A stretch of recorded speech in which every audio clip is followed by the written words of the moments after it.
হেৰি আহিলা গৰমৰ দিনো আহিলে এনে লাগছে মই বিচি দি আছো আধা নিচিনাকে গম পাইছো দে কিয় বিচি আছা ফেনখন আনি দিয়াৰ ভয় পইচা কেইটা যাব।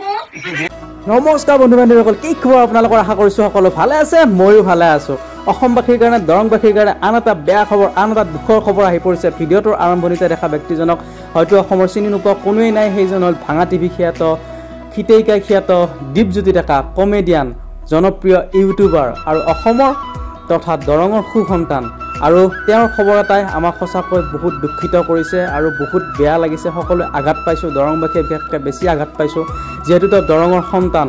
আৰু এই দীপজ্যোতি ডেকাক যোৱাকালি নিশা মঙলদৈত দুষ্কৃতিকাৰী আক্ৰমণ কৰি তেওঁক প্ৰহাৰ কৰাৰ ফলত তেওঁৰ মাথাত যথেষ্ট আঘাত পায় আৰু লগতে তেওঁ শৰীৰৰ বিভিন্ন জাগাত আঘাত পায়। আৰু সেই আঘাতত প্ৰথমে তেওঁক মঙলদৈৰ এখন চিকিৎসালয়ত ভৰ্তি কৰোৱা হৈছিলে, তাৰপিছত উন্নত চিকিৎসাৰ বাবে বায়াতে চাৰিআলিৰ এখন প্ৰাইভেট নাৰ্ছিং হোমত তেওঁক ভৰ্তি কৰোৱা হৈছে। বৰ্তমানো তেওঁৰ অৱস্থা অতি সংকটজনক, তেওঁ ICUতে আছে আৰু সঁচাকৈ বহুত দুখ লাগিছে, বহুত আঘাত পাইছোঁ আমি দৰংবাসীয়ে।